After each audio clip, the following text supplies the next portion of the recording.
This video will guide you through the process of properly adjusting the limit switches for the PileMaster 24-900, 24-2500, 36-3000, and 36-5000.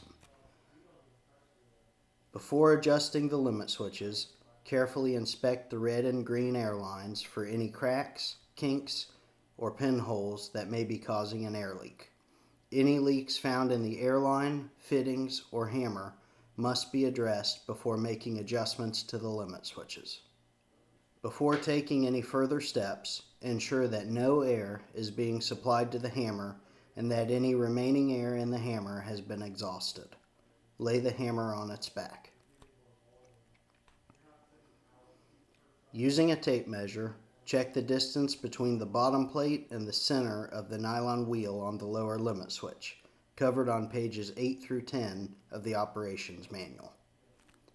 If the lower limit switch is incorrectly positioned on the limit switch bar, the hammer will not operate as expected. The center of the nylon wheel on the lower limit switch should be aligned with the 0 on the stroke sticker.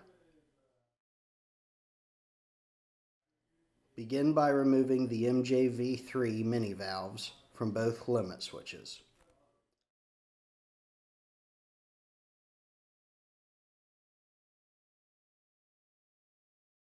Unscrew the MBA1 ball actuator from the MJV3 mini valve.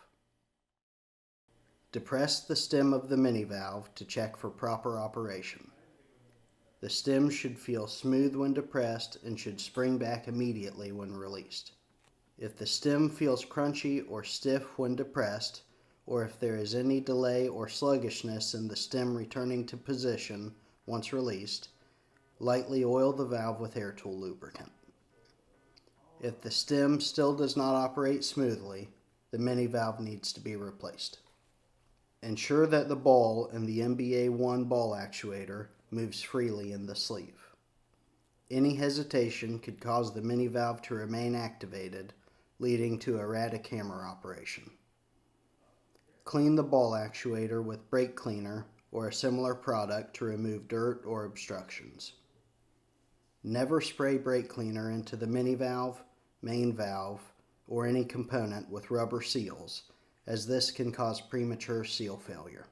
If cleaning doesn't resolve the issue, replace the ball actuator. The first adjustment to make is the tightness of the ball actuator on the mini valve. Over-tightening will cause the stem to remain depressed, keeping the limit switch activated. Under-tightening might prevent the ball from reaching the mini valve stem, causing the switch to not activate properly. Screw the ball actuator onto the mini valve until the ball begins to make contact with the mini valve stem. To test the adjustment, point the ball downward and gently roll the ball of the actuator with your finger. The ball should roll smoothly without excessive play, but it should not move in and out.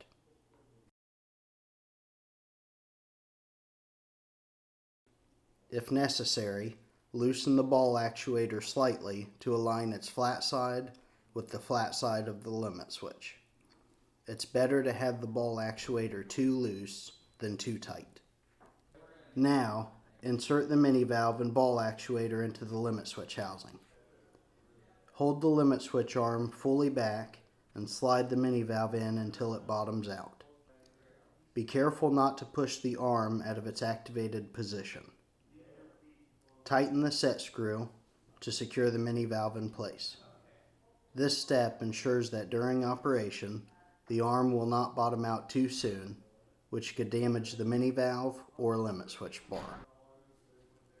Next, find an Allen key that when laid on one of its flat sides, matches the thickness of the ram lobe. You will use the Allen key to mimic the ram moving past the limit switches to make the adjustments more precise. It's now time to hook up the test kit.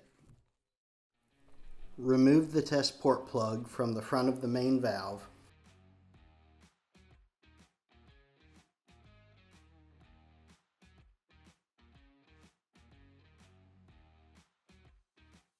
and insert the test plug.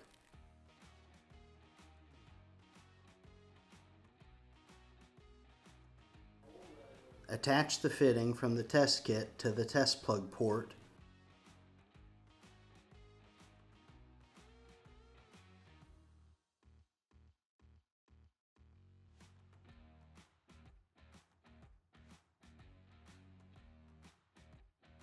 and connect the regulator to the fitting. Connect an air hose to the regulator and set the regulator to 60 psi.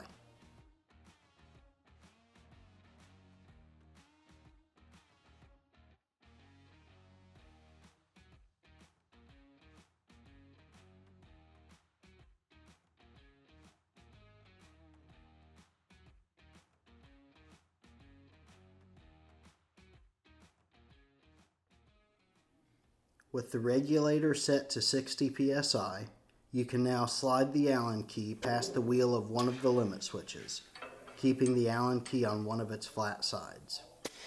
You should hear the limit switch activate just before the Allen key reaches the center of the wheel.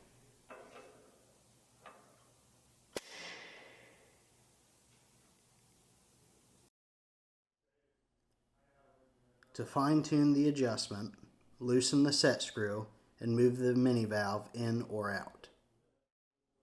If the limit switch activates as soon as the Allen key begins to lift the arm of the limit switch, move the mini valve outward.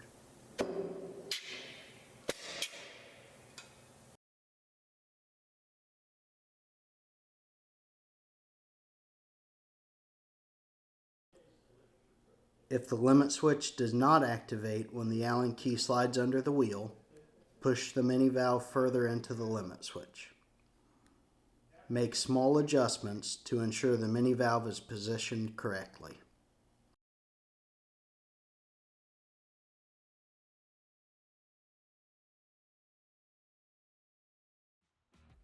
Repeat this process for both limit switches. Once testing is complete, set the regulator to 0 psi to ensure all air is released from the system. Finally, remove the regulator, fitting, and test plug from the main valve.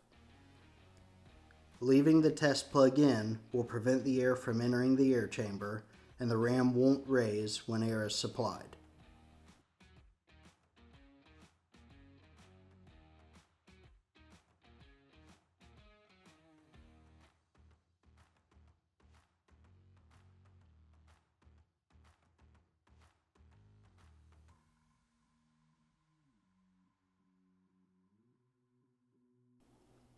Screw the test port plug back into the main valve. The hammer is now ready to resume operation.